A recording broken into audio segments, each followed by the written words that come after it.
Hi everyone, thanks for joining me here in my kitchen. Today is Super Bowl Sunday, and you know what that means? No, football? I guess that's part of it, but actually it's time for a potluck. I love this annual event at my friend's house. They host and we all bring savory and sweet treats to just eat, watch some commercials, talk, eat, catch up with friends we haven't seen in a while, eat. You get the idea. It's all about the food. Sometimes I bring something savory, sometimes I bake something sweet. I was trying to decide, what do I want to make? What do I want to make? Do I feel like baking? Do I want something hot and savory? And the weather has been a little cold, so I decided, let's make some copycat Zuppa Toscana, that hearty soup that's made with sausage and bacon and kale and potatoes from the Olive Garden. Have you ever had that? Actually, when I've made this, I actually prefer this copycat recipe that I make at home more so than what you can get in the restaurant. Shh, don't tell them. I'm gonna show you how to make this hearty soup in your Instapot, where you can bring it to a potluck. Like today, I'm bringing it to a Superbowl party. So come eat with me, Lorianne Lee, as we make Zuppa Toscana for a potluck. One of the things I love about making this Zuppa Toscana is that it is so easy. Well, number one, it's easy. Number two, it's quick. And number three, you probably already have all of the ingredients in your pantry and refrigerator. So first up, I need 4 slices of bacon, and I always use Oscar Mayer bacon.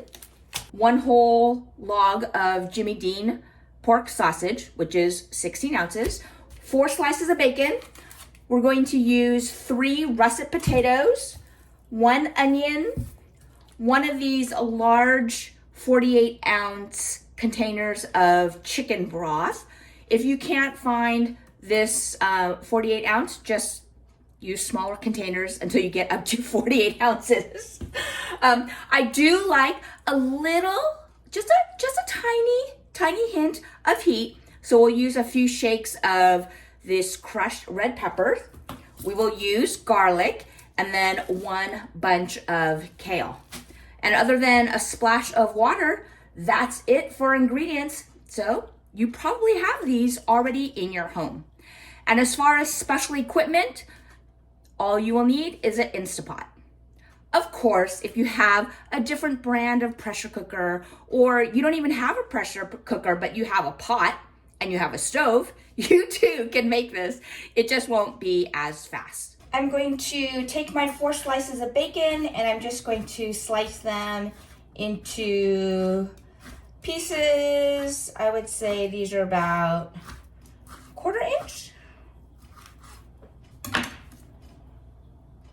Just gonna slice them up. Now, when I'm prepping for a recipe, I always like to get my mise en place all set, and that just means getting everything prepped and measured and set aside so that when you start cooking, you're not chopping and prepping as you go. So prep everything first. So there's my bacon. I'm gonna slice open the sausage, just squeeze it out of the tube. There are some items where I'm not particular when it comes to brand, but when it comes to bacon, I always use Oscar Mayer, and when I need sausage, I always use this Jimmy Dean's. Now, I wanted to show you how to prep a few different items. So here is just a yellow onion, and you have the root end, and then opposite the root is where you have the skin starting to peel apart. For chopping onions, the first thing I do is slice it in half from the top to the bottom. Let me get rid of all of these little bits of dry pieces. Okay, so here's the onion, here's the root, and here's the top. And I'm going to slice off just a little bit of the top. And I'm going to keep everything neat and clean as I'm working. So in my sink, I have usually either the produce bag or a small bowl where I put my trimmings in to help me keep things all nice and neat. And now I'm going to peel a layer from this onion.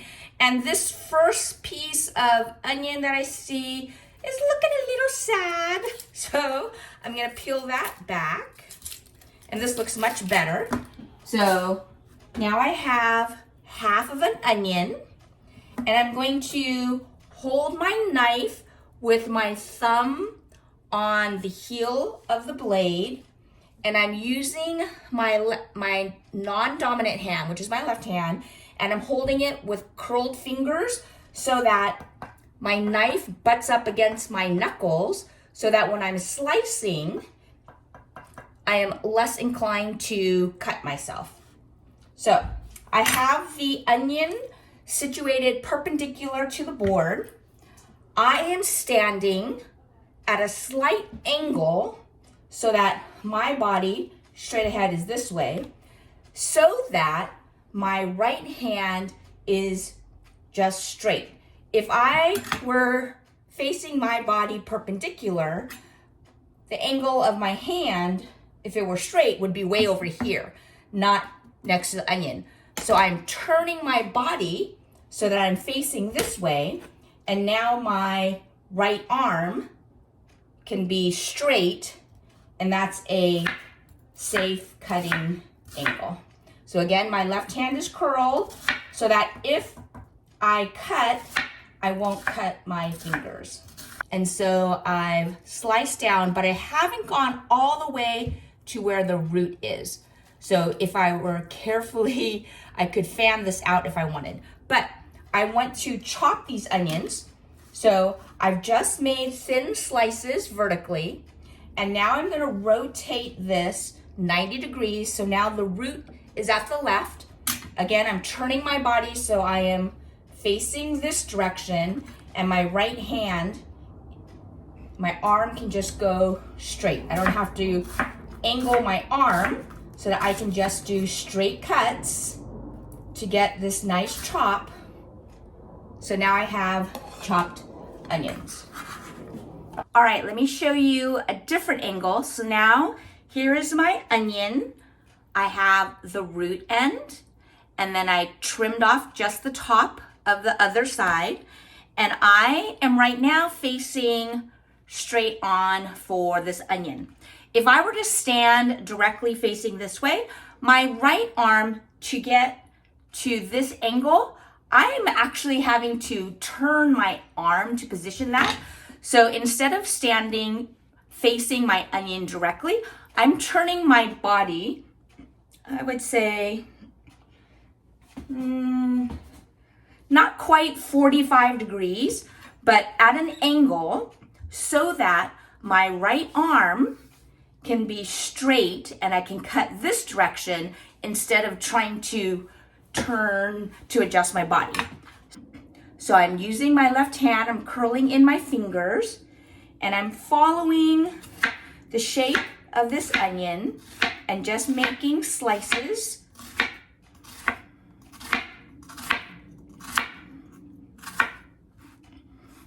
So now I have those slices, but I didn't cut all the way down through the root. So this root part where the onion is connected is holding it all together. Now I'm going to turn that onion. So now the root is on my left, which is my non-dominant side. And I'm going to again turn my body so that my cutting arm can go straight up and down.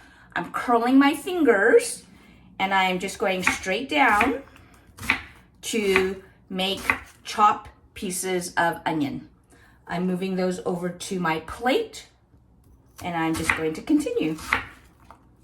Let me move all of these out of the way. Now, when I get to about this much onion, I'm actually going to turn it onto the side so that the root is now facing up. And I'm going to curl my fingers the same way, and I'm going to make 2 chops straight down.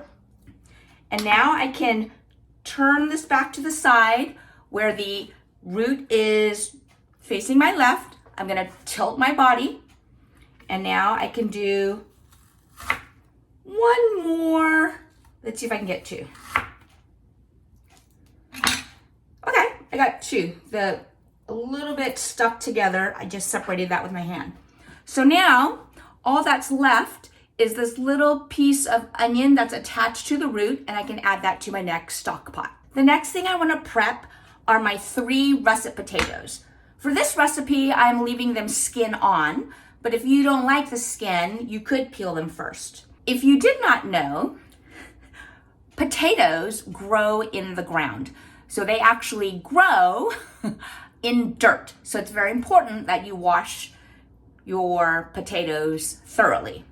Now, most of the time, your russet potatoes will be cylinder shaped, and there's not like a flat edge. So when we're cutting potatoes into a dice, like we're going to do today, to make it safer for you and to get cleaner edges, what you want to do is find a side that has the most flat. It's not really flat, but so that you can get a flat surface. And we're gonna use our knife. Again, I'm turning my body slightly at an angle so that my cutting hand can get nice, even strokes.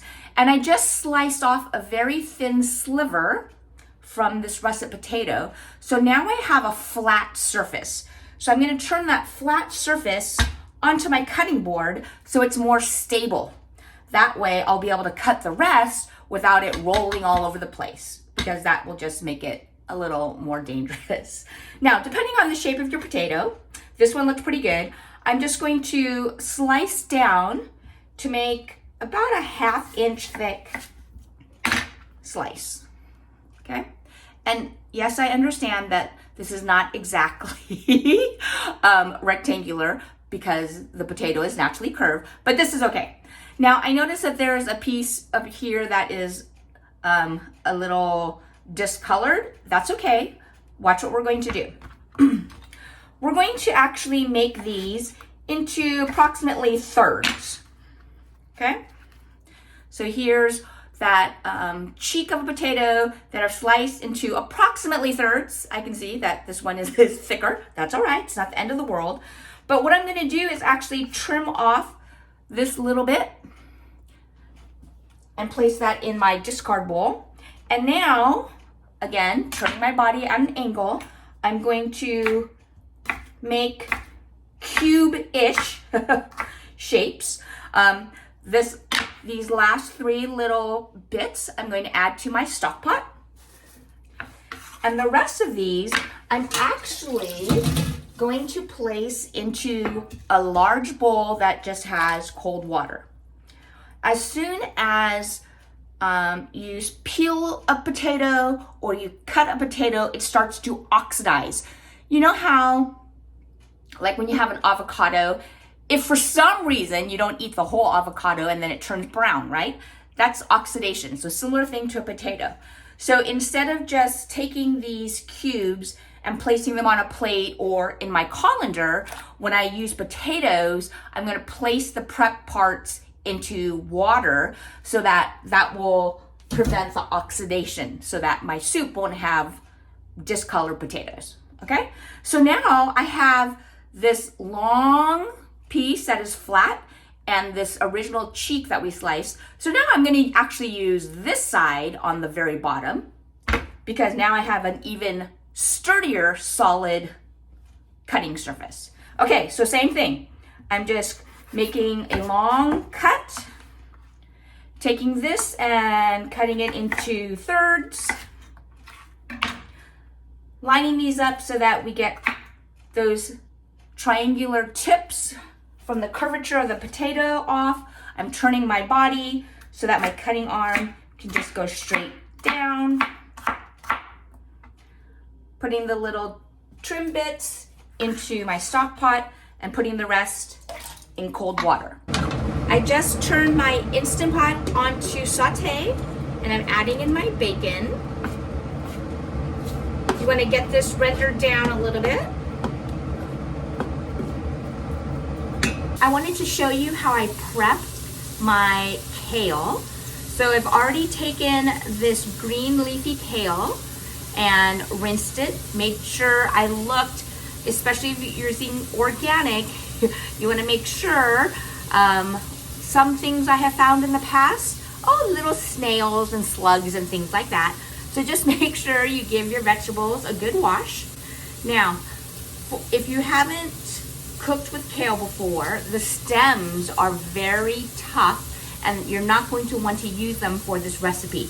You can definitely use them for other applications like adding them to your stock pot or stir frying them, but for this soup, we're just going to be using the leaves. Now, one branch at a time, one leaf at a time, I'm going to turn it sideways so that the stem end is on my left and the leafy part is on my right. And I'm going to use my knife, I'm going to curl my fingers, but I'm going to slide my knife along the edge of the stem. Doing so will help me separate the leaves from the stem. So for our Zuppa Toscana soup, we want bite-sized pieces, so anything that falls off, I'm just gonna separate them. And I'm throwing that into my colander. And now I'm gonna set this stalk aside so I can use it for stock or other purposes. Now, these pieces are too big for our soup, so I'm now adjusting my body and I'm turning diagonal and I'm following the same process with my knife so that my left hand fingers are curled and my right arm is cutting straight up and down so that I have these bite-sized pieces of kale leaves. Here's a smaller one.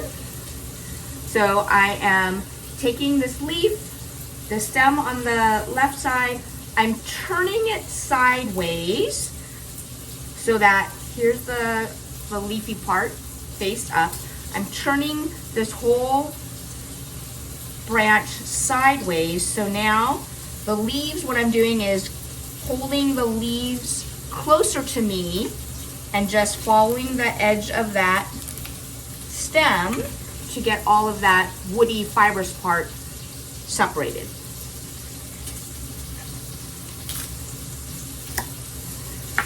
Turning, slicing straight up and down, and these just go in my colander. All right, my bacon has started to render down, starting to see a little color on bits of it.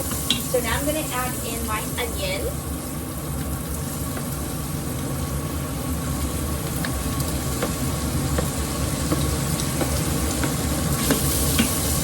And I will saute this bacon and onion for a couple of minutes. I'm gonna make sure I stir periodically so that the bottom doesn't burn. And you can see now that I've added in that onion, the moisture from the onion is helping to lift up all of that wonderfully brown bond on the bottom from the bacon. That will add to our flavor. So let this go for a couple of minutes. I just added in our sausage roll, and I'm gonna break it up a bit to start to get a little bit of browning.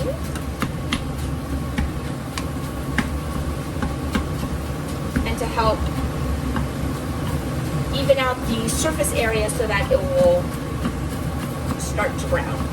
If I just threw in that sausage roll and didn't break it up at all, only the part that's touching the bottom will start to brown and the rest will be just sitting around going, hey, what about us? Show us some love. So now I'm just gonna periodically stir this bacon, sausage, and onion.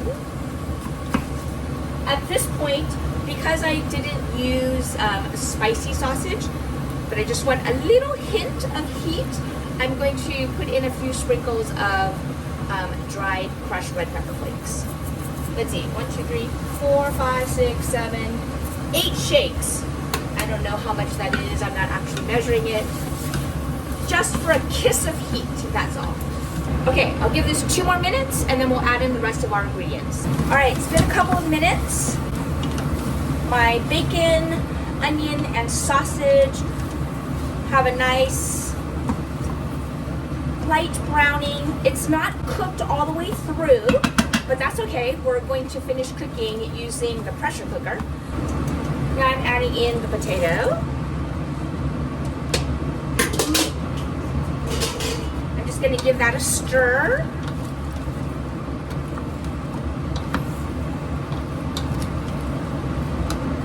Okay. I will add in my 48 ounces of chicken broth. This recipe also calls for 1/4 cup of water. All right, there's my splash of water. I'll give this one last stir. And if you're wondering, I actually have a 6-quart Instant Pot. I know some of you have the larger 8-quart, and you could do 1.5 recipes if you wanted to. So now that I've added all of that, I have my rubber ring on. I'm going to make sure my pressure valve is set to seal and not vent. All right, now I'm turning it to manual, and it's 5 minutes, and that's it. It will start itself. If you're new to the Instapot, this was something that I realized when I was hearing all of the rave reviews about the Instapot and how fast it'll cook. What they didn't say, and what I needed to learn and realize, was the 5 minutes, or whatever your time limit is after the contents in the pot come up to pressure. So it does take, depending on how full your pot is, it could take like 20 to 25 minutes for it to come to full pressure, and then that 5 minutes will kick in. When the 5 minutes is done, then my Instapot will beep, and then this, instead of saying 5, 4, 3, 2, 1, will start letting me know how long it has been sitting after turning off the pressure.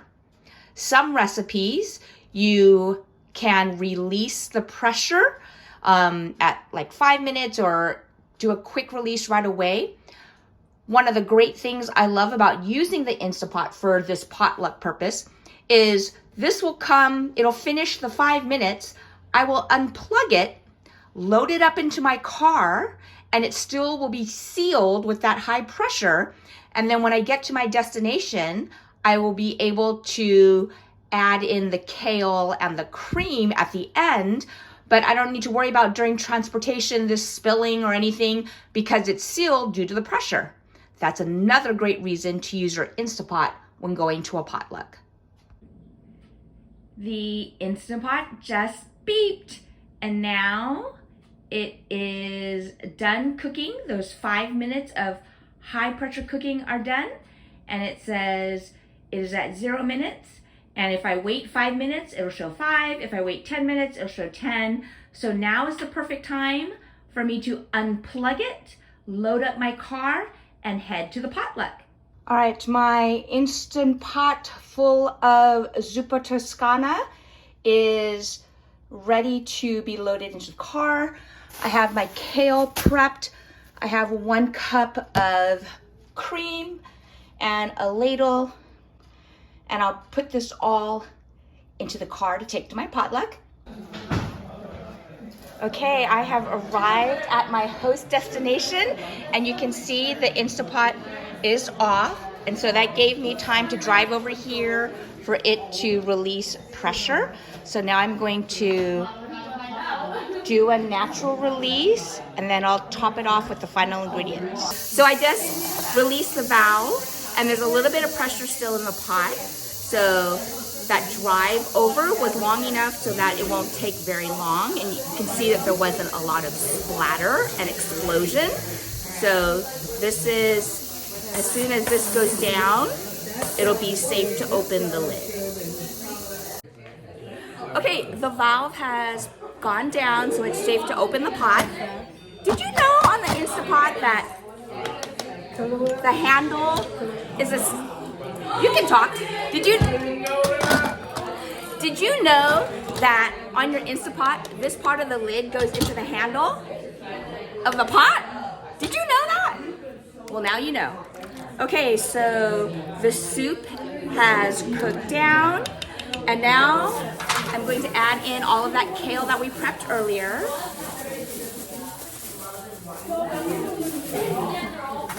And I'm just going to use the spoon to make sure that the kale wilts. And then I'm going to add in 1 cup of the heavy cream, which I transported over in a little cooler.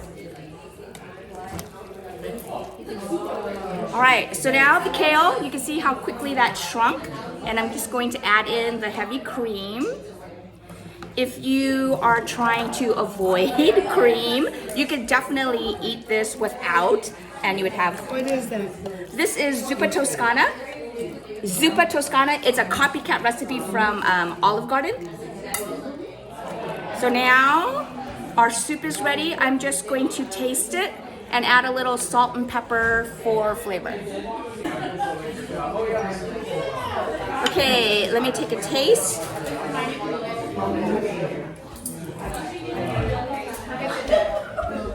All right, it tastes good. I'm glad we added in some of those red chili flakes for just a hint. Whoops, drop the lid in. For just a hint of spiciness, because you know I'm such a wimp. So adding in some fresh ground pepper. Give it another stir.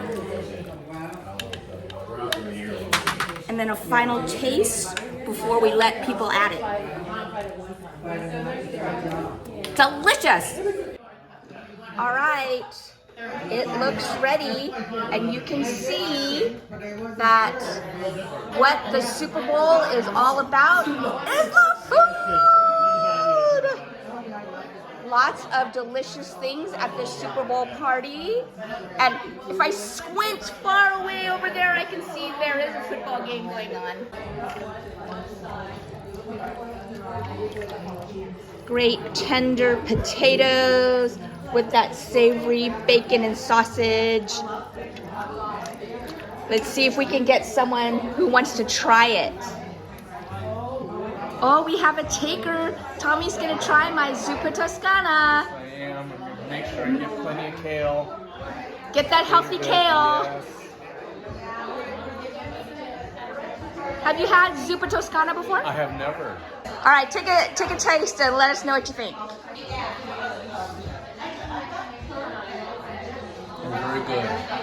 Perfect for a cold winter day. It warms you up all inside. So we are feasting it up at this Super Bowl party. Glad that my Instapot was helpful in getting this Zuppa Toscana over. So thanks again. Come eat with me, Lorianne Lee, and Don't forget to like and subscribe. thanks, Tommy.